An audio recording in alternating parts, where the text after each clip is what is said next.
اور ان کے ہی نقشے قدم پر یہ وڈیرا بھی چل رہا ہے۔ سلطان اس نوجوان لڑکے کی بات کو بغور سن رہے تھے۔ وہ کہنے لگا، سلطان معظم، اس ظالم انسان نے ایک عجیب قسم کی رسم گاؤں میں رائج کی ہوئی ہے کہ جس بھی نوجوان لڑکے کی شادی ہوگی اس کی بیوی شادی کی اگلی صبح اس کی قدم بوسی کے لیے جائے گی، لیکن اس نے صرف اور صرف قدم بوسی کا نام دیا ہوا ہے۔ وہ ظالم شخص اگلی صبح کی دلہن کے ساتھ ہم بستری کرتا ہے اور اس کا کمارا پن معلوم کرتا ہے۔ جبکہ یہ بات سن کر سلطان حیران نگاہوں سے دیکھ رہے تھے کہ انہیں ابھی تک اس چیز کے بارے میں علم کیوں نہیں ہوا۔ وہ لڑکا مزید کہنے لگا، جو میری شادی ہوئی تو میں نے انکار کر دیا کہ میں اپنی بیوی کو کسی صورت بھی کسی بھی وڈیرے کے سامنے پیش نہیں کروں گا، کیونکہ میری بیوی میری عزت ہے اور میں اپنی عزت کو کسی کے سامنے بے لباس نہیں کر سکتا۔ میرا باپ ایک مزدور انسان ہے، اس نے اپنی زندگی عزت اور احترام کے ساتھ گزار دی ہے۔ ہم لوگوں کی ایک چھوٹی سی دکان ہے، میں اور میرا بابا وہاں پر کام کر کے اپنے گھر کا چولہا جلاتے ہیں۔ میری شادی ہونے کی اگلی صبح ہی میرے ابا نے مجھے اور میری بیوی کو وڈیرے کے پاس بھیجنا چاہا تھا، لیکن میں نے فوراً ہی انکار کر دیا کہ میں کسی صورت بھی وڈیرے کے پاس نہیں جاؤں گا، کیونکہ میں اپنی بیوی کو کبھی بھی کسی غیر مرد کے سامنے بے لباس نہیں کروانا چاہتا تھا۔ لیکن یہ خبر اڑتی اڑتی وڈیرے تک پہنچ گئی تھی۔ سلطان معظم، اس وڈیرے نے میرے ساتھ بہت ظلم کیا۔ اس نے مجھے دکان سے اٹھا لیا اور ہماری پوری دکان کو توڑ پھوڑ کر کے رکھ دیا۔ وہ اتنا ظالم ہے جس کی کوئی حد نہیں ہے۔ وہ مجھے اٹھوا کر پورے گاؤں کے سامنے بے عزت کر چکا تھا۔ اپنے گھر لا کر اس نے مجھے بہت برے طریقے سے پیٹا تھا اور مجھے تاکید کی تھی کہ اگر میں نے اپنی بیوی کو اس کی قدم بوسی کے لیے نہیں بھیجا تو وہ میری بیوی کو میرے گھر کے اندر گھس کر ختم کر دے گا۔ یہ سب باتیں میرے لیے سہانے روح تھی، کیونکہ میں اپنی بیوی سے بے حد محبت کرتا ہوں۔ سلطان معظم، یہ وڈیرا صرف میرے ساتھ ہی ایسا نہیں کرتا، یہ گاؤں کے ہر اس نئے نویلے جوڑے کے ساتھ یہ ظلم کرتا ہے جن کی شادی ابھی ابھی ہوئی ہوتی ہے۔ اب لوگ تو یہاں پر شادی کرنے سے بھی گھبراتے ہیں، کیونکہ انہیں اپنی بیٹیوں اور بہوؤں کو اس وڈیرے کی قدم بوسی کے لیے بھیجنا پڑتا ہے، جس کی وجہ سے سارے جہاں میں اس خاندان کی بدنامی ہوتی ہے۔ میں نے اپنی بیوی کو اس ظالم شخص کی قدم بوسی کے لیے نہیں بھیجا تھا، کیونکہ میں نہیں چاہتا تھا کہ میری بیوی اس کے پاس جائے، لیکن اس نے اپنے کہے کے مطابق اپنے 2 آدمی میرے گھر میں بھیجے اور میری بیوی کا سر دھڑ سے الگ کر دیا گیا۔ میں چلاتا رہ گیا، میری ماں چلاتی رہ گئی، لیکن ان ظالم لوگوں نے میری ایک نہیں سنی تھی اور میری بیوی کو مار کر چلے گئے۔ میری ماں نے جب یہ منظر اپنی آنکھوں سے دیکھا تو وہ بھی اس منظر کی تاب نہ لا سکی اور وہیں پر زمین دوز ہو گئی اور خالق کے حقیقی سے جا ملی۔ میرا پورا خاندان اجڑ چکا ہے، اس وڈیرے کو میں معاف نہیں کرنا چاہتا۔ سلطان معظم، مجھے انصاف چاہیے۔ وہ نوجوان مرد ابھی بھی زاروں کی طرح روئے جا رہا تھا۔ اس کی آہو پکار پوری مسجد میں گونج رہی تھی، جبکہ سلطان صلاح الدین ایوبی رحمۃ اللہ علیہ کی رگیں غصے سے پھولی ہوئی تھی۔ وزیر اور ان کے سپاہی سلطان کا چہرہ ہی دیکھ رہے تھے، جس پر غصے کی علامت واضح طور پر تھی۔ وہ یکدم ہی گھبرا کر بولے، وزیر، مجھے اس وڈیرے کا سر دھڑ سے الگ چاہیے، یہ انسان کسی صورت نہیں بچنا چاہیے۔ یہ بات سن کر وزیر چند پل کے لیے خاموش ہو گیا۔ اس نے سلطان صلاح الدین ایوبی رحمۃ اللہ علیہ کے اس حکم کے جواب میں کچھ نہیں کہا تھا، اور یہی چیز سلطان کو ٹھٹکنے پر مجبور کر چکی تھی۔ انہوں نے سر گھما کر وزیر کی جانب دیکھا اور ان سے پوچھنے لگے، میں نے کوئی حکم دیا ہے، اس لیے فوراً ہی اس کی تعمیل کی جائے۔ وزیر کہنے لگا، سلطان معظم، آپ کا حکم سر آنکھوں پر، ہم آپ کے قدموں میں چند سیکنڈ میں ہی اس وڈیرے کا سر رکھ دیں گے، لیکن شریعت نے کچھ اصول و قواعد بنائے ہیں۔ ہم لوگ اس وڈیرے کے پاس جا کر یہ بات کریں گے کہ تم گاؤں کے لوگوں کے ساتھ یہ ظلم کرتے ہو، ان کو ختم کر دیتے ہو، ان کی بیویوں کے ساتھ زناکاری کرتے ہو، تو وہ وڈیرا ہماری بات پر کبھی یقین نہیں کرے گا۔ اور جہاں تک میں جانتا ہوں، یہ گاؤں والے جو ابھی اتنا زیادہ آپ کے سامنے بول رہے ہیں، بلکہ صرف یہ نوجوان آپ کے سامنے اتنا بول رہا ہے، یہ بھی اس وڈیرے کے سامنے ایک لفظ نہیں بولے گا۔ اس لیے ہمیں کچھ ایسا کرنا چاہیے کہ ہم اس وڈیرے کو رنگے ہاتھوں پکڑیں اور اس کے بعد اس کا سر دھڑ سے جدا کر دیں۔ وزیر کی بات میں وزن تھا۔ سلطان صلاح الدین ایوبی رحمۃ اللہ علیہ کو بھی اس کی بات سمجھ آئی۔ وہ سر اس بات میں ہلاتے ہوئے کہنے لگے، وزیر ٹھیک بول رہا ہے، مجھے اتنی جلد بازی نہیں کرنی چاہیے، کیونکہ واقعی تم سب لوگ بزدل ہو جو ابھی تک اس ظالم وڈیرے کا ظلم سہتے آ رہے ہو۔ تم سب کو چاہیے تھا کہ میرے پاس بہت پہلے ہی آ جاتے، لیکن تم میں سے کسی ایک نے بھی ایسا نہیں کیا۔ اس لیے میں نے ایک ترکیب سوچی ہے، ہم لوگ اب اس پر ہی عمل کریں گے۔ سلطان کی بات سن کر گاؤں کے سارے افراد ہی فوراً ہی ان کی ہاں میں ہاں ملانا شروع ہو چکے تھے، جبکہ وزیر کی بات بالکل درست تھی۔ وہ لوگ واقعی ایک بزدل قسم کے لوگ تھے۔ سلطان کا اتنا کہہ دینا کہ وہ اس وڈیرے کو رنگے ہاتھوں پکڑنا چاہتے ہیں، سب لوگ ہی پرجوش ہو گئے تھے۔ سلطان نے اپنا سر جھٹکا اور کہنے لگے گاؤں میں کسی لڑکی کی شادی ہو رہی ہے۔ ان کی بات سن کر سب لوگ اس سرنوی میں ہلانے لگے، کہنے لگے نہیں سلطان معظم، ابھی ایسی کسی بھی نوجوان لڑکی کی شادی نہیں ہو رہی، کیونکہ یہاں پر اب لڑکے والے اور لڑکی والے دونوں ہی شادی کرنے سے گھبراتے ہیں۔ جب سے عبد القادر کے یہاں پر اتنا بڑا سانیہ ہوا ہے، سب لوگ ہی شادیوں سے ڈر چکے ہیں، اب کوئی بھی شادی کا نام بھی اپنی زبان پر نہیں لاتا ہے۔ سلطان صلاح الدین ایوبی رحمۃ اللہ علیہ کو بے حد دکھ ہو رہا تھا۔ انہوں نے سوچا بھی نہیں تھا کہ ان کی سلطنت میں ایسے ظالم لوگ بھی موجود ہیں۔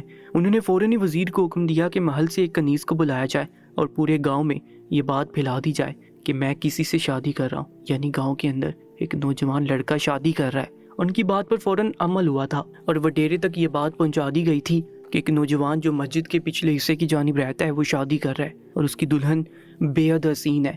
یہ بات سننی تھی کہ اس ظالم وڈیرے کی رال ٹپکنے لگی اور اس نے فوراً ہی اپنے بندوں کو بول دیا کہ جیسے ہی شادی ہو اگلی صبح دلہن کو میرے پاس قدم بوسی کے لیے لے آیا جائے، اگر وہ انکار کرے تو اسی وقت ختم کر دینا۔ اس انسان میں بالکل بھی احساس نہیں تھا کہ وہ کسی زندہ شخص کو مارنے کی بات کر رہا ہے، اس لیے یہ سب چیزیں بالکل بے معنی تھی۔ سلطان صلاح الدین ایوبی رحمۃ اللہ علیہ تک جب یہ بات پہنچ گئی تھی، انہوں نے غصے سے اپنی مٹھیاں بھینچ لی تھی، لیکن وہ ابھی ایسا کچھ نہیں کرنا چاہتے تھے جس کی وجہ سے سارا بنا بنایا منصوبہ بگڑ جائے۔ اگلے روز ہی شادی دھوم دھام سے کی گئی، جس کے اندر نکاح اور رخصتی جھوٹی تھی۔ اگلی صبح ہی ان کی دلہن کو لینے کے لیے کچھ لوگ آگے تھے کہ وڈیرے سائیں کے پاس دلہن کو قدم بوسی کے لیے لے جانا ہے۔ سلطان صلاح الدین ایوبی رحمۃ اللہ علیہ اپنا بیس بدل چکے تھے، وہ ایک ایسے انسان بن گئے تھے جس کو پہچاننا ناممکن تھا۔ سلطان صلاح الدین ایوبی رحمۃ اللہ علیہ نے ان دو آدمیوں کی جانب دیکھا اور کہنے لگے میں اپنی بیوی کے ساتھ خود وڈیرے سائیں کے پاس آنا چاہتا ہوں اور ان کی قدم بوسی کرنا چاہتا ہوں، اس لیے تم لوگ لوٹ جاؤ، ہم لوگ دوپہر تک آ جائیں گے۔ یہ بات سن کر ان دونوں آدمیوں کے چہرے پر حیرت ابھری اور وہ سر ہاں میں ہلا کر لوٹ گئے۔ انہوں نے فوراً آتے ساتھ ہی وڈیرے کو یہ بات بتائی تھی، جبکہ وڈیرا یہ بات سن کر خوشی سے جھوم اٹھا تھا کہ اس کی دہشت پورے گاؤں میں قائم ہے۔ وہ کروفر سے بیٹھا ہوا اپنی مونچھوں کو تاؤ دے رہا تھا۔ تھوڑی دیر بعد ہی سلطان صلاح الدین ایوبی رحمۃ اللہ علیہ ایک کنیز کے ہمراہ اس وڈیرے کے حجرے میں پہنچ چکے تھے جہاں پر وہ بیٹھا ہوا تھا۔ ساتھ ہی بہت سے لوگ مودبانہ انداز میں نیچے زمین پر بیٹھے ہوئے تھے اور وہ شیطان صفت انسان تخت پر بیٹھا ان سب پر حکمرانی کر رہا تھا۔ سلطان صلاح الدین ایوبی رحمۃ اللہ علیہ نے اس گھٹیا شخص کو دیکھا اور اپنے آپ کو قابو کر کے اس کے حجرے میں داخل ہوئے اور ادب سے سلام کر کے کھڑے ہو کے، جب ان کے ساتھ آئی کنیز بھی اس ظالم کو دیکھ رہی تھی۔ جب اس وڈیرے نے اس کنیز کو دیکھا تو وہ یکدم بے قابو ہو گیا اور فوراً ہی اپنی جگہ سے کھڑا ہو گیا اور ان کو بیٹھنے کی دعوت دینے لگا۔ سلطان سمجھ چکے تھے کہ وہ ایسا کیوں کر رہا ہے، کیونکہ کنیز دکھنے میں بے حد حسین تھی۔ اس کی رنگت سرخ و سفید تھی، کمر سے نیچے تک بال جو کمر پر آبشار کی مانند پھیلے ہوئے تھے، بڑی بڑی آنکھیں، گلابی گال، ایسا لگتا تھا وہ کنیز آسمان سے اتری ہوئی کوئی پری ہو۔ سلطان صلاح الدین ایوبی رحمۃ اللہ علیہ اس وڈیرے کی نگاہوں کو بہت غور سے دیکھ رہے تھے۔ وہ سمجھ چکے تھے کہ اس کی نگاہیں کس کے وجود پر ہیں۔ وہ آدمی فوراً ہی سلطان صلاح الدین ایوبی رحمۃ اللہ علیہ کی جانب دیکھتے ہوئے کہنے لگا چلو قدم بوسی کا وقت مکمل ہوا، اب تم اپنی بیوی کو چھوڑ کر یہاں سے جا سکتے ہو، رات تک لینے کے لیے آ جانا۔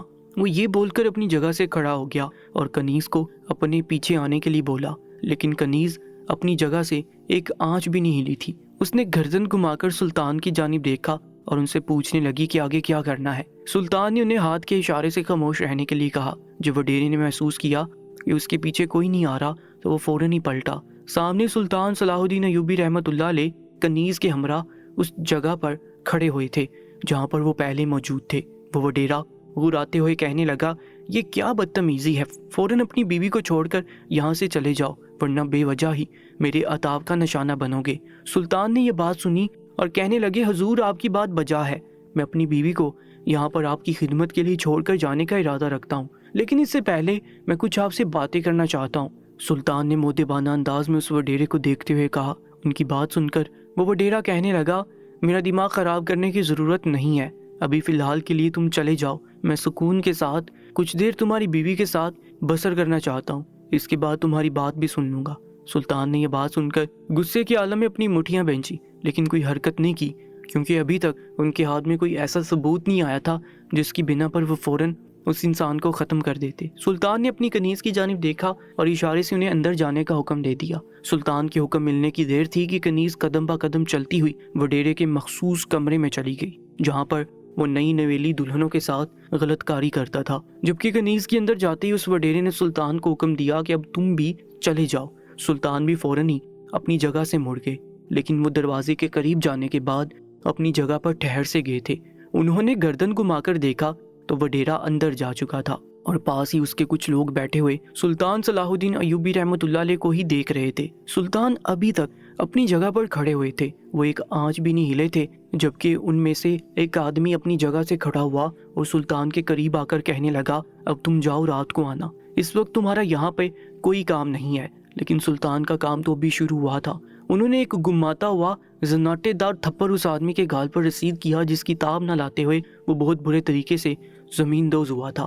اس کے گرتے ہی وہاں موجود مزید 3 آدمی اور کھڑے ہو کر سلطان کے پاس لڑنے کے لیے آئے، لیکن انہوں نے چند ہی سیکنڈ میں ان سب کو دھول چٹا دی۔ انہوں نے باہر آ کر گاؤں والوں کو حکم دیا کہ اب ان کے پیچھے آ جایا جائے۔ ان کے حکم کی فوراً تعمیل کی گئی اور بہت سارے بندے اس وڈیرے کے حجرے میں داخل ہو گئے، اور سب لوگ ہی قدم با قدم چلتے ہوئے اس کمرے کے پاس آ گئے جہاں پر اندر وڈیرا کنیز کے ساتھ موجود تھا۔ انہوں نے دروازہ کھولا تو سامنے کا منظر ان کی سوچ کے مطابق ہی تھا۔ وڈیرا ان کی کنیز پر حاوی ہونے کی بہت کوشش کر رہا تھا اور کنیز خود کو بچانے کی ہر ممکن کوشش کر رہی تھی۔ اسی وقت سلطان صلاح الدین ایوبی رحمۃ اللہ علیہ اپنے سپاہیوں کو حکم دیا کہ اس بدبخت شخص کو بندی بنا لیا جائے، کیونکہ یہ عورت کے ساتھ بدکاری کرتے ہوئے پکڑا گیا ہے، جبکہ وہ وڈیرا ہڑبڑا کر دور ہوا تھا۔ سلطان صلاح الدین ایوبی رحمۃ اللہ علیہ جو اپنی آواز تبدیل کر کے اس وڈیرے سے شروع سے آخر تک محو گفتگو تھے، اب وہ اپنی اصل حالت میں آ چکے تھے، جبکہ سامنے اتنے سارے لوگوں کو دیکھ اور سلطان صلاح الدین ایوبی رحمۃ اللہ علیہ کو دیکھ اس کی ہوا خشک ہو گئی تھی اور وہ بھاگنے کی کوشش کرنے لگا، لیکن اس سے پہلے ہی دونوں سپاہیوں نے اس وڈیرے کو بندی بنا کر گھٹنوں کے بل بٹھا دیا تھا۔ وہ آدمی گر گراتے ہوئے کہنے لگا کہ اس نے کچھ نہیں کیا، اسے جانے دیا جائے، جبکہ سلطان صلاح الدین ایوبی رحمۃ اللہ علیہ بہت اچھے سے جانتے تھے کہ اس نے کیا کیا ہے۔ انہوں نے فوراً ہی حکم دیا کہ اس کو گاؤں کے بیچوں بیچ لے کر آیا جائے، اور وہ یہ بول کر فوراً ہی اس جگہ سے نکل گئے جہاں پر انہیں گھٹن کا احساس ہو رہا تھا۔ وہ فوراً ہی گاؤں کے بیچ والے میدان میں آئے تھے۔ وہ دونوں سپاہی اس وڈیرے کو گھسیٹتے ہوئے اس میدان میں لے کر آئے تھے۔ پورا گاؤں اس میدان میں جمع ہو گیا، سب لوگ ہی اس وڈیرے کی بربادی کو دیکھنا چاہتے تھے، کیونکہ اس انسان نے بہت سے گھر اجاڑے تھے، بہت سے لوگوں کو ختم کیا تھا، بہت سی ماؤں کے لال ان سے چھینے تھے، تو بہت سے سہاگنوں کے شوہروں کو ان کی بیویوں کے سامنے ہی قتل کیا گیا تھا۔ اس وجہ سے سلطان صلاح الدین ایوبی رحمۃ اللہ علیہ اس ظالم صفت انسان کو سب لوگوں کے بیچ میں ہی سزا دینا چاہتے تھے، جبکہ وہ وڈیرا بار بار خود کو چھڑوانے کی ہر ممکن کوشش کر رہا تھا۔ اس کے آدمی جو ہر وقت اس کی خدمت میں لگے رہتے تھے، ان میں سے اب ایک بھی ان کے پاس موجود نہ تھا، کیونکہ سزا دینے والا اس بار کوئی اور نہیں بلکہ سلطنت کا بادشاہ سلطان صلاح الدین ایوبی تھا۔ سب لوگوں کے کانوں میں یہ بات پہنچ چکی تھی کہ سلطان صلاح الدین ایوبی رحمۃ اللہ علیہ اس وڈیرے کا بہت برا انجام کرنے والے ہیں۔ انہوں نے سب لوگوں کی جانب دیکھا اور کہنے لگے، اگر آپ سب لوگ پہلے عبد القادر کی طرح ہمت کر کے میرے پاس آ جاتے تو آج بہت سے آدمی اور بہت سی عورتیں اس دنیا میں حیات ہوتی اور اس ظالم شخص کے عذاب کا نشانہ نہ بنتی۔ لیکن کوئی بات نہیں، ابھی بھی دیر نہیں ہوئی ہے۔ عبد القادر، تمہیں انصاف چاہیے تھا، آج میں تمہیں پوری محفل کے سامنے انصاف دوں گا۔ انہوں نے اپنے وزیر کی جانب دیکھا اور ان کو حکم دیا کہ اس بدبخت شخص کو گھوڑے کے پیچھے باندھا جائے اور پھر پورے گاؤں میں گھسیٹا جائے، اور اس کے بعد اس کا در سر سے جدا کر دیا جائے۔ ان کے حکم کی فوراً تعمیل کی گئی تھی اور وڈیرے کو گھوڑے کے پیچھے باندھ کر پورے گاؤں میں گھسیٹا گیا تھا۔ اس کا جسم جگہ جگہ سے زخمی ہو گیا تھا، لیکن سلطان صلاح الدین ایوبی رحمۃ اللہ علیہ نے اپنے وزیر کو رکنے کا حکم نہیں دیا تھا۔ جب وزیر نے پورے گاؤں کا چکر لگا لیا تو واپس اس وڈیرے کو میدان میں لے آئے اور سب لوگوں کے سامنے اس کا در سر سے جدا کر دیا گیا۔ وڈیرے کی ساری جائیداد سلطان نے ان گھر والوں کو دے دی تھی جس کے خاندان کے لوگوں کو اس وڈیرے نے ختم کیا تھا۔ اس واقعے سے یہ بات ثابت ہوتی ہے، جو لوگ خود کو اس دنیا میں خدا بنائے بیٹھے ہیں، ایک دن ان سب کا خاتمہ ہونا ہی ہے۔ اس لیے بہتر ہے کہ اپنے اعمال کو بہتر کر لو تاکہ میدان محشر میں سب لوگ سرخرو ہو جائیں، نہیں تو وہ شہنشاہوں کا شہنشاہ کسی کو بھی نہیں بخشے گا۔ سلطان صلاح الدین ایوبی رحمۃ اللہ علیہ کی رعایا میں ایک شخص تھا جس کا نام نصیر الدین تھا۔ اس نے جائیداد کے پیچھے اپنے چچا کا قتل کر ڈالا تھا، جس وجہ سے سلطان صلاح الدین ایوبی رحمۃ اللہ علیہ نے اس کو سزا کے طور پر پھانسی کی سزا سنائی تھی۔ وہ اس سزا کے بعد بہت جٹ پٹایا تھا۔ اس نے اس بات سے انکار کیا تھا کہ اس کو پھانسی نہیں دی جائے، لیکن اس کی بات کو رد کر دیا گیا کیونکہ وہ ایک قاتل تھا اور قاتل کی سزا ہمیشہ سے ہی پھانسی ہوتی ہے۔ جبکہ وہ آدمی اپنی سزا سننے کے بعد مسکرا رہا تھا۔ جبکہ پھانسی ملنے کے بعد تو لوگ یکدم ہی خاموش ہو جاتے تھے یا پھر ان کی حالت دوہری ہو جاتی، لیکن ایسی کوئی بھی خاصیت اس شخص میں بالکل پائی نہیں جا رہی تھی۔ اس انسان کو کال کوٹری میں بھیج دیا گیا تھا۔ 2 دن بعد اس کی پھانسی تھی اور اس چیز کا سب لوگوں کو انتظار تھا، کیونکہ یہ خبر پوری رایا میں آگ کی طرح پھیلی تھی کہ ایک بھتیجے نے جائیداد کے پیچھے اپنے چچا کا قتل کر ڈالا ہے۔ سلطان صلاح الدین ایوبی رحمۃ اللہ علیہ بھی اس پھانسی کو لے کر تھوڑا پریشان تھے، کیونکہ اس انسان کا چہرہ ان کی آنکھوں کے سامنے بار بار آ رہا تھا کہ وہ اپنی سزا سننے کے بعد کس طریقے سے مسکرا رہا تھا۔ اچھے سے اچھا انسان بھی موت کی خبر سے خوفزدہ ہو جاتا ہے، لیکن یہ شخص بالکل بھی اپنی موت کی خبر سننے کے بعد گھبرایا ہوا نظر نہیں آ رہا تھا۔ 2 دن بعد پھانسی مقرر کی گئی تھی اور پوری رایا کے سامنے اس کو پھانسی دی جانی تھی۔ سلطان صلاح الدین ایوبی رحمۃ اللہ علیہ بھی اس میدان میں موجود تھے اور اپنی نشست پر براجمان ہو کر اس منظر کو گہری نگاہوں سے دیکھ رہے تھے۔ جلاد اس آدمی کے قریب کھڑا ہوا اور بلند آواز میں بولا، بولو اے آدمی، بتاؤ تمہاری آخری خواہش کیا ہے؟ جبکہ وہ آدمی اس جلاد کی بات سن کر ایک بار پھر مسکرایا تھا، جبکہ اس کی مسکراہٹ کو لوگوں نے بڑی حیرانی سے دیکھا تھا۔ سلطان صلاح الدین ایوبی رحمۃ اللہ علیہ بھی حیران ہو رہے تھے بار بار اس کے مسکرانے سے، لیکن ایک لفظ نہیں بول رہے تھے۔ جلاد بھی اس آدمی کو دیکھ کر حیران ہو رہا تھا، لیکن جلدی اپنی حیرانگی کو چھپا لیا تھا اور جھنجھلاتے ہوئے کہنے لگا، جلد سے جلد اپنی آخری خواہش بتاؤ تاکہ ہم اس کو پورا کریں اور تمہیں پھانسی پر چڑھائیں۔ اس آدمی نے جلاد کی بات سن کر جو خواہش ظاہر کی تھی وہ وہاں موجود تمام مجمع کو اور سلطان صلاح الدین ایوبی رحمۃ اللہ علیہ کو بھی حیران کر گئی تھی۔ جلاد اس آدمی کی خواہش سن کر حیران ہوتے ہوئے کہنے لگا، تم جانتے ہو کہ تم کیا کہہ رہے ہو؟ تمہیں اس بات کا علم ہے؟ وہ آدمی سر اس بات میں ہلاتے ہوئے کہنے لگا، ہاں میں جانتا ہوں کہ میں کیا کہہ رہا ہوں، میں اپنی قبر کشائی کروانا چاہتا ہوں۔ سلطان صلاح الدین ایوبی رحمۃ اللہ علیہ اپنی جگہ پر بیٹھے ہوئے ہی کہنے لگے، اے آدمی، تمہارا دماغ ٹھیک ہے؟ تم کیا بول رہے ہو؟ تمہیں اس بات کا علم ہے؟ تم اپنی قبر کشائی کروانے کی بات کر رہے ہو؟ وہ آدمی ایک بار پھر سر اس بات میں ہلاتے ہوئے پورے مجمع کی جانب دیکھتے ہوئے کہنے لگا، جی سلطان معظم، میں اپنی قبر کشائی کروانا چاہتا ہوں، لیکن میری قبر کشائی تقریباً 3 ماہ بعد کی جائے۔ جبکہ وہاں موجود تمام لوگ حیران ہو گئے۔ اس آدمی نے سلطان صلاح الدین ایوبی رحمۃ اللہ علیہ سے وعدہ لیا کہ وہ ہر حال میں اس کی قبر کشائی کریں گے تاکہ اس کی آخری خواہش پوری کی جائے۔ سلطان صلاح الدین ایوبی رحمۃ اللہ علیہ نے سن کر جلاد کو حکم دیا کہ اس شخص کو پھانسی دے دی جائے اور اس کی میت کو اس کے خاندان کے پاس بھیج دیا جائے، جبکہ وہ خود حیران و پریشان اپنی جگہ سے اٹھ کر محل کی طرف روانہ ہو گئے تھے۔ انہیں سمجھ نہیں آ رہا تھا کہ یہ کیسی خواہش ہے۔ ایسا خواہش والا انسان ان کے سامنے نہیں آیا تھا۔ لوگ بہت عجیب عجیب خواہشات ظاہر کرتے تھے، لیکن اس انسان کی آخری خواہش نے تو ان کو حیران ہی کر دیا تھا۔ وہ مسلسل اس آدمی کے بارے میں سوچے جا رہے تھے۔ نصیر الدین کا قد تقریباً 6 فٹ کے قریب تھا۔ اس کا قد کاٹ، اس کی جسامت بہت اچھی تھی۔ وہ اپنے وقت کا ایک بہت اچھا مستری تھا۔ وہ لوگوں کے گھر بناتا، لیکن جائیداد کے پیچھے اس نے اپنے چچا کا قتل کر ڈالا تھا، اور یہ بات سلطان صلاح الدین ایوبی رحمۃ اللہ علیہ بالکل بھی برداشت نہیں کر سکتے تھے۔ اس وجہ سے انہوں نے بنا کوئی اور بات کیے بغیر اس انسان کو پھانسی دے دی تھی، اور اس کے بعد اپنے سپاہیوں کو اس قبر کے پاس ہی حفاظت کے لیے مامور کر دیا تھا کہ کوئی بھی اس قبر کے ساتھ کوئی خرابی نہ کر سکے، کیونکہ 3 مہینے بعد اس کی قبر کشائی ہونی تھی۔ پوری رایا میں یہ بات آگ کی مانند پھیلی تھی کہ سلطان صلاح الدین ایوبی رحمۃ اللہ علیہ کی سلطنت کا ایک مجرم، جس کو سزائے موت کی سزا سنائی گئی ہے، اس نے آخری خواہش 3 مہینے بعد اپنی قبر کشائی کی رکھی ہے۔ سب لوگ اس چیز کو لے کر بہت تجسس کا شکار تھے۔ بہت سے لوگ یہی بات سوچ رہے تھے کہ یقیناً وہ شخص اپنی بے گناہی ثابت کرنے کے لیے قبر کشائی کروانا چاہ رہا ہے، لیکن سلطان صلاح الدین ایوبی رحمۃ اللہ علیہ یہی سوچ رہے تھے کہ وہ انسان بہت پراسرار تھا۔ وہ اپنی موت کی خبر سن کر مسکرا رہا تھا۔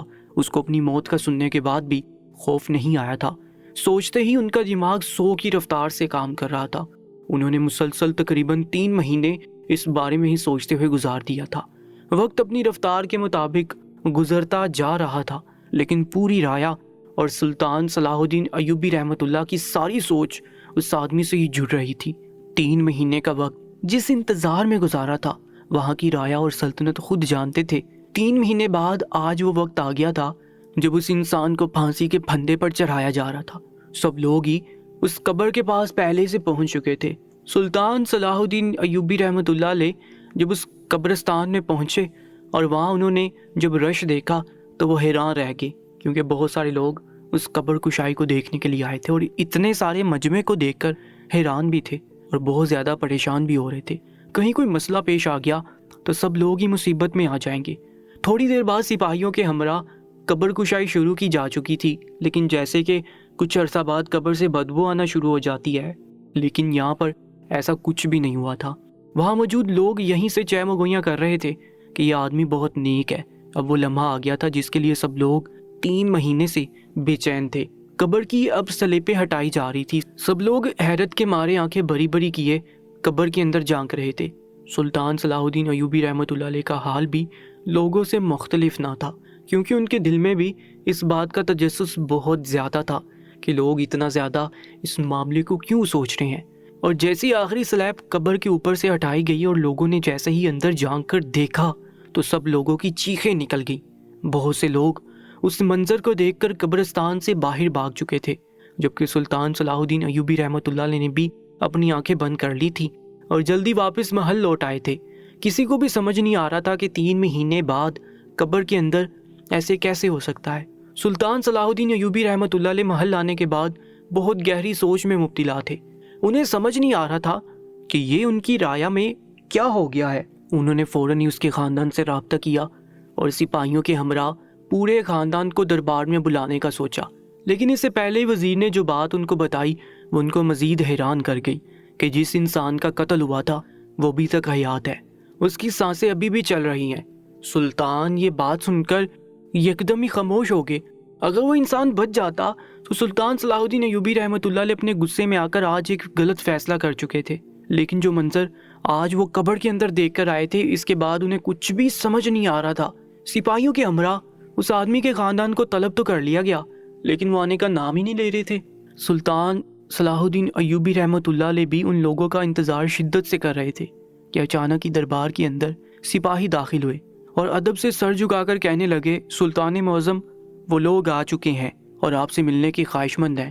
سلطان صلاح الدین ایوبی رحمۃ اللہ علیہ نے فوراً ہی ملنے کی اجازت دے دی۔ تھوڑی دیر بعد ہی ایک بوڑھی عورت اور اس کے ساتھ ایک نقاب پوش عورت محل کے دربار میں داخل ہوئی۔ اس عورت کے ساتھ جو نقاب کے اندر عورت تھی وہ کوئی ادیر عمر معلوم ہو رہی تھی، اس کی گود میں ایک معصوم سا بچہ بھی موجود تھا۔ سلطان صلاح الدین ایوبی رحمۃ اللہ علیہ ان تینوں کو ہی بہت غور سے دیکھ رہے تھے۔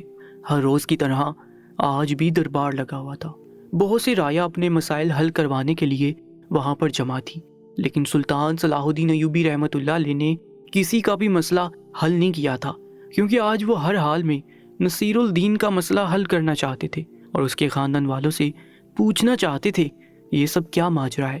سلطان صلاح الدین ایوبی رحمۃ اللہ علیہ نے اپنا گلا کھنکارا اور اس عورت کی جانب دیکھتے ہوئے کہنے لگے، اے بوڑھی ماں، تم جانتی ہو کہ ہم نے تمہیں یہاں پر کیوں طلب کیا ہے؟ وہ عورت یہ بات سن کر کہنے لگی، سلطان معظم مجھے معلوم نہیں ہے کہ آپ نے ہم لوگوں کو یہاں پر کیوں جمع کیا ہے، نہ جانے ہم لوگوں سے کیا خطا سرزد ہوگی ہے، اگر ہم سے کوئی خطا ہوگی ہے تو ہمیں معاف کر دیں۔ سلطان صلاح الدین ایوبی رحمۃ اللہ علیہ نے اس بوڑھی عورت کی بات سنتے ہی کہا، نہیں نہیں، تمہاری کوئی غلطی نہیں ہے، بس تم سے چند ایک سوال پوچھنے ہیں، ان کا جواب ہم چاہتے ہیں اگر آپ ایمانداری سے دیں اور اس میں ذرا بھی جھوٹ کی ملاوٹ شامل نہ ہو، کیونکہ اگر تم نے ہم سے جھوٹ بولا تو یقین جانو ہم تمہاری عمر کا لحاظ بھی نہیں کریں گے اور تمہیں کال کوٹری میں بند کر دیں گے۔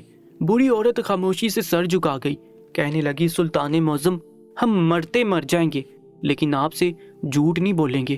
سلطان نے یہ بات سنی تو وہ کہنے لگے، تو ٹھیک ہے، ہمیں بتاؤ کہ تمہارے بیٹے نے تمہارے دیور کو کیوں مارا؟ وہ بوڑھی عورت سلطان صلاح الدین ایوبی رحمۃ اللہ علیہ کی جانب دیکھتے ہوئے کہنے لگی، سلطان معظم اب ان سب باتوں کا کیا فائدہ؟ جب میرا بیٹا اس دنیا سے جا چکا ہے، جس نے قتل کیا تھا اس کو سزا مل گئی ہے، کوئی فائدہ نہیں ہے ان ساری چیزوں کا۔ سلطان نے یہ بات سنی اور اس عورت کی نفی کرتے ہوئے کہنے لگے، جتنا سوال میں نے تم سے کیا ہے اس کا جواب مجھے دو، مجھے یہ نہ بتاؤ کہ کیا صحیح ہے اور کیا غلط۔ جب اس عورت نے سلطان کو غصہ کرتے دیکھا تو وہ فوراً ہی کہنے لگی، سلطان معظم میرے بیٹے نے اپنے چچا کا قتل غصے میں آ کر کیا تھا۔ میرے شوہر نے اپنے وقت میں ایک زمین خریدی تھی اور اس کے بعد میرے شوہر بہت زیادہ بیمار ہو گئے، جس کی وجہ سے ہم نے میرے شوہر کے بھائی سے کچھ پیسے ادھار لیے تھے، لیکن ہمارے حالات اتنے زیادہ پیچیدہ ہو گئے تھے کہ ہم اس ادار کو پورا نہیں کر پا رہے تھے۔ میرے شوہر بہت جلد اس بیماری سے لڑتے لڑتے اس دنیا سے کوچ کر گئے تھے، جس کی وجہ سے ہم مزید ٹوٹ چکے تھے۔ ہمارے گھر کا واحد کفیل میرا شوہر ہی تھا۔ میرے شوہر کے مر جانے کے بعد گھر کی ساری باغ دوڑ میرے بیٹے نصیر الدین نے سنبھال لی تھی۔ وہ بھی اپنے باپ کی طرح ہی مزدور بنا تھا اور لوگوں کے گھر بناتا تھا، لیکن اس کے کام میں اتنی زیادہ صفائی تھی کہ لوگ اس کو زیادہ پسند کرنے لگے تھے۔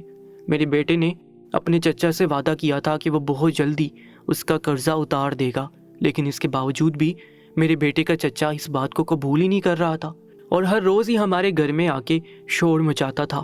کچھ دنوں بعد تو اس نے حد کرنا ہی شروع کر دی تھی اور اب بہت برے لوگوں کو ہمارے گھر بھیج کر ہنگامہ کروایا تھا۔ یہ سب کچھ میرے بیٹے کو بہت ناگوار گزر رہا تھا۔ ہمارے گھر میں میری ایک جوان بہو بھی موجود ہے اور اس کا چھوٹا بچہ بھی ان سب چیزوں کو دیکھ کر بہت زیادہ ڈر رہا تھا۔ ایک روز میں اپنے کام سے باہر گئی ہوئی تھی اور میرا بیٹا کمانے کے لیے کام پر گیا ہوا تھا کہ پیچھے سے میرا دیور ہمارے گھر آ گیا، زور زور سے دروازہ پیٹنے لگا۔ گھر کے اندر میری بہو اکیلی موجود تھی، اس وجہ سے اس نے دروازہ نہیں کھولا اور منع کر دیا کہ ابھی اس وقت اماں اور اس کا شوہر گھر پر موجود نہیں ہے تو وہ دروازہ نہیں کھول سکتی۔ لیکن اس کے باوجود بھی میرا دیور مسلسل دروازہ پیٹے جا رہا تھا، جس کی وجہ سے میری بہو پریشان ہو گئی اور کمرے میں چلی گئی۔ لیکن وہ اتنا زیادہ جذباتی ہو گیا تھا کہ اس نے دروازے کو پیٹتے پیٹتے ہمارے گھر کا دروازہ ہی توڑ دیا اور گھر میں داخل ہو گیا۔ جب میری بہو نے میرے دیور کو یہ کرتے دیکھا تو گھبرا کر کمرے کو اندر سے بند کر لیا۔ میرا دیور بہت شاطر انسان تھا، وہ سب چیزوں کے بارے میں بہت اچھے سے جانتا تھا۔ اس نے موقع غنیمت جان کر میری بہو پر غلط نگاہ ڈالی اور اس کی عزت پر ہاتھ ڈالنے لگا، لیکن خدا کا کرنا ایسا ہوا کہ بر وقت میں وہاں پہنچ گئی اور میں نے ساری چیزوں پر قابو پا لیا اور اپنے دیور کو گھر سے بھیج دیا۔ میں نے اپنی بہو کو یہ بات سمجھائی تھی کہ بیٹا مردوں کو ایسی بات نہیں بتاتے، لیکن اس بدھو نے ساری باتیں رات کو میرے بیٹے کے آتے ہی اس کے گوش گزار کر دی اور اس نے یہ بات بھی اس کو بتا دی کہ اس کا چچا اس پر گندی نظر رکھ رہا ہے۔ یہ سننا تھا کہ نصیر الدین آپے سے باہر ہو گیا اور اپنے چچا کے پاس بھاگا دورا پہنچ گیا اور وہاں جانے کے بعد اس نے اپنے چچا کا قتل کر دیا۔ گھر آنے کے بعد وہ بہت زیادہ مطمئن تھا اور ایک ہی بات کہہ رہا تھا کہ زیادہ پریشان ہونے کی ضرورت نہیں ہے، وہ جلدی سب کچھ ٹھیک کر دے گا۔ لیکن یہ بات سن کر میرے طوطے اڑ گئے تھے۔ مجھے سمجھ نہیں آ رہا تھا کہ اب سب کچھ کیسے ٹھیک ہوگا۔ میرا بیٹا قتل کر چکا تھا، میں جانتی تھی کہ یہ بات جیسے ہی آپ کو معلوم ہوگی آپ فوراً ہی میرے بیٹے کو پھانسی کی سزا سنائیں گے، اور ایسا ہی ہوا۔ لیکن سلطان معظم، میرے بیٹے نے کوئی غلط کام نہیں کیا تھا، اس نے کسی غلط انسان کو نہیں مارا تھا۔ مجھے آپ سے یہ شکوہ ہے کہ آپ نے میرے بیٹے کی ایک بھی صفائی نہیں سنی، بلکہ اس کو قصوروار ٹھہرا کر موت کی نیند سلا دیا۔ سلطان صلاح الدین ایوبی رحمۃ اللہ علیہ نے سارے واقعہ سننے کے بعد صرف اتنا ہی بولے تھے، تمہارے بیٹے کے پاس کچھ ایسا موجود تھا جس کو وہ بہت سنبھال کر رکھتا ہو۔ اس سوال پر دربار میں موجود تمام درباری حیران ہو گئے کہ سلطان صلاح الدین ایوبی رحمۃ اللہ علیہ کچھ جذباتی الفاظ بولے تھے، لیکن انہوں نے ایسا کچھ نہیں بولا تھا، بلکہ ان کا سوال ہی بہت عجیب تھا۔ وہ عورت چند پل سلطان صلاح الدین ایوبی رحمۃ اللہ علیہ کے چہرے کو غور سے دیکھتی رہی اور چند پل بعد جو بات اس نے بتائی وہ ان کو بھی حیران کر گئی۔ وہ کہنے لگی، سلطان معظم، میرا بیٹا اکثر اوقات ہی نقشہ نگاری کرتا رہتا تھا، اس کے ہاتھ میں ایک قلم ہوتا تھا اور ایک پرچے پر نہ جانے عجیب سی لکیریں بناتا رہتا تھا، اور اکثر اوقات ہی یہ بات مجھے بتاتا تھا کہ دیکھنا اماں، ایک دن میں بہت کامیاب ہو جاؤں گا اور بہت آگے جاؤں گا، یہ نقشہ میری پوری دنیا ہی بدل کر رکھ دے گے۔ لیکن میں نہیں جانتی تھی سلطان معظم کہ میرا بیٹا میری دنیا بدلنے سے پہلے ہی مجھے چھوڑ کر چلا جائے گا۔ سلطان صلاح الدین ایوبی رحمۃ اللہ علیہ اس عورت کی باتوں کو بہت غور سے سن رہے تھے۔ انہوں نے فوراً اس عورت کو حکم دیا کہ تمہاری بات کو اہمیت دی جائے گی، لیکن اس سے پہلے تم ہمیں فوراً ہی وہ نقشہ دے دو تاکہ جو بات ہم سوچ رہے ہیں وہ مسئلہ حل ہو جائے۔ اس عورت نے سلطان صلاح الدین ایوبی رحمۃ اللہ علیہ کا حکم فوراً ہی بجا لایا اور ایک سپاہی کے ہمراہ وہ نقشے بھیج دیے۔ سلطان صلاح الدین ایوبی رحمۃ اللہ علیہ نے جب وہ نقشے کھول کر دیکھے تو انہیں بہت چیزیں سمجھ آ گئی تھیں۔ وہ اپنے سپاہیوں اور وزیر کے ہمراہ قبرستان آ گئے تھے اور مزدوروں کو حکم دیا تھا کہ مزید اس قبر کو کھولا جائے، اور جیسے اس کی قبر کو کھودا گیا تو وہ حیران رہ گئے کیونکہ اس قبر کے نیچے ایک سرنگ موجود تھی۔ یہ چیز دیکھ کر فوراً ہی وہاں کے موجود گھورکن کو بلایا گیا۔ گھورکن کے چہرے سے معلوم ہو رہا تھا کہ وہ ایک مجرم ہے۔ سلطان صلاح الدین ایوبی رحمۃ اللہ علیہ اس گھورکن کی جانب دیکھتے ہوئے کہنے لگے، ہمیں ساری چیزوں کے بارے میں معلوم ہو چکا ہے، تم نے نصیر الدین کو یہاں سے بھاگنے میں مدد کی ہے نا؟ کیا تم اس بات سے ناواقف ہو؟ مجرم کی مدد کرنے والا بھی مجرم ہی کہلاتا ہے۔ وہ آدمی سر انکار میں ہلاتے ہوئے کہنے لگا، سلطان معظم، میں معافی چاہتا ہوں، مجھے یہ سب کرنے کے لیے نصیر الدین نے کہا تھا۔ ہم دونوں بچپن کے بہت اچھے دوست ہیں، اگر میں اس کا ساتھ نہ دیتا تو یہ دوستی میں غداری ہو جاتی، اور میں ایسا نہیں کرنا چاہتا تھا۔ سلطان صلاح الدین ایوبی رحمۃ اللہ علیہ نے اس گورکن کی جانب دیکھا اور پوچھنے لگے کہ بتاؤ نصیر الدین اس وقت کہاں ہے؟ کیونکہ جب ان لوگوں نے قبر کشائی کی تھی تو وہاں پر نصیر الدین کی لاش بھی موجود نہیں تھی، نہ ہی کسی قسم کا کفن موجود تھا۔ اس وجہ سے سب لوگ حیران ہو گئے۔ گورکن یہ بات بتانے میں ہچکچا رہا تھا، لیکن سلطان صلاح الدین ایوبی رحمۃ اللہ علیہ کی گرجدار آواز پر وہ سارا کچا چٹھا کھول چکا تھا کہ نصیر الدین اس قبر سے نکلنے کے بعد پاس ہی گاؤں میں اپنی زندگی بسر کر رہا ہے۔ سلطان صلاح الدین ایوبی رحمۃ اللہ علیہ نے یہ سنا تو وہ فوراً ہی اپنی سپاہیوں کے ہمراہ اس گاؤں میں پہنچ گئے۔ وہاں کے لوگ سلطان کو بہت حیران نگاہوں سے دیکھ رہے تھے کہ سلطنت کے بادشاہ یہاں پر کیا کر رہے ہیں، لیکن سلطان نے کسی پر بھی توجہ نہیں دی تھی، اور وہ فوراً ہی نصیر الدین کے ٹھکانے پر آئے تھے جہاں کا راستہ گورکن نے بتایا۔ سلطان اس گھر کے بہت قریب موجود تھا اور ایک انسان کو بہت غور سے دیکھ رہا تھا جس کی پشت نظر آ رہی تھی۔ وہ انسان ایک گھر بنا رہا تھا۔ سلطان صلاح الدین ایوبی رحمۃ اللہ علیہ نے اپنے سپاہی اس آدمی کے پاس بھیجے، اور ان لوگوں نے بات چیت کرنے کے بعد جیسے ہی اس کا رخ سلطان کی جانب موڑا تو ان کی آنکھیں پھٹی کی پھٹی رہ گئی، کیونکہ سامنے کوئی اور نہیں بلکہ نصیر الدین موجود تھا، جس کو بڑے مجمع میں پھانسی دی جا چکی تھی۔ اس نے بھی سامنے سلطان کو دیکھا تو ایک بار پھر مسکرایا۔ اس کے چہرے پر وہی مسکراہٹ موجود تھی جو اس دن آخری خواہش کرتے ہوئے موجود تھی۔ سلطان صلاح الدین ایوبی رحمۃ اللہ علیہ نے اس کی جانب دیکھتے ہوئے حیرانگی کا اظہار کیا اور کہنے لگے، ہمیں یقین نہیں آ رہا کہ تم زندہ ہو۔ تمہارا سارا ماجرا ہم تمہاری ماں کی زبانی سن چکے ہیں، لیکن یہ کیا معاملہ ہے؟ تم زندہ کیسے بچ گئے؟ اس بارے میں ہمیں بھی بتاؤ۔ نصیر الدین نے یہ بات سنی تو وہ مسکراتے ہوئے کہنے لگا، سلطان معظم، میرے گلے کی ہڈی بڑی ہے۔ جو مجھے پھانسی دی گئی تھی تو گلے کی ہڈی اس وقت بند نہیں ہوئی تھی، اور سب لوگوں کے سامنے ظاہر کرنے کے لیے میں نے اپنی سانس روک لی تھی، اور اب سب کو یہی لگا کہ میں اس دنیا فانی سے کوچ کر چکا ہوں، لیکن در حقیقت میں زندہ تھا، اور اپنے دماغ کو استعمال کرتے ہوئے میں نے پہلے ہی ان سب چیزوں کو ترتیب دے دیا تھا، اور قبر کے اندر ہی سرنگ بنا لی تھی، جس کی وجہ سے میں آرام سے اپنی دوست گورکن کی مدد سے باہر آ گیا تھا۔ میں مانتا ہوں کہ میں نے اپنے چچا کا قتل کیا ہے، لیکن وہ انسان ایک اچھا انسان نہیں تھا۔ اس نے میری بیوی پر گندی نگاہ رکھی۔ وہ اور بھی عورتوں کے ساتھ بدسلوکی سے پیش آتا ہے، ان کے ساتھ بدتمیزی کرتا ہے، بہت سے معصوم لوگوں کی جائیدادوں کو ہڑپ کر لیتا ہے۔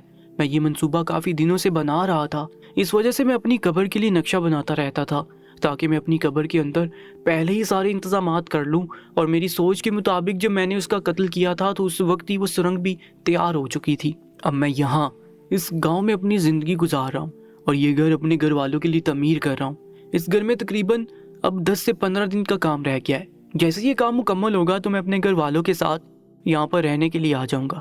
سلطان نے یہ بات سنی تو وہ کہنے لگے، تم جانتے ہو نا کہ تم ایک پھانسی کے مجرم ہو، تمہیں پھانسی کی سزا سنائی گئی ہے۔ سلطان کی بات سن کر وہ آدمی ایک بار پھر مسکرایا اور کہنے لگا، سلطان معظم، آپ کی بات درست ہے، لیکن اتنا قانون میں بھی جانتا ہوں، جب ایک انسان کو پھانسی دے دی جائے اور وہ اس پھانسی سے بچ جائے تو اس کو دوبارہ پھانسی نہیں دی جاتی، بلکہ اس کو باعزت بری کر دیا جاتا ہے۔ سلطان اس کی ذہانت اور اس کی باتوں کو سن کر بہت متاثر ہوئے اور اس کو معاف کر کے واپس لوٹ گئے۔ واپس لوٹتے ہی ان کے وزیر نے انہیں یہ خبر سنا دی تھی کہ نصیر الدین کا چچا بھی اس دنیا فانی سے آج روانہ ہو چکا ہے۔ اس واقعے سے یہ بات ثابت ہوتی ہے، جس کی موت آئی ہوتی ہے اس کی موت کو کوئی شخص بھی نہیں ٹال سکتا، لیکن جس شخص کی موت نہیں آئی ہوتی، کوئی کتنی بھی کوشش کر لے، موت اس کا بال بھی باقا نہیں کر سکتی ہے۔ دوستو، روزانہ ایک سچا واقعہ، ایک کہانی سننے کے لیے ہماری YouTube چینل کو سبسکرائب کر لیجیے گا، اور ساتھ موجود بیل آئیکن پر بھی کلک کر لیجیے گا۔ اپنا بہت زیادہ خیال رکھا کریں۔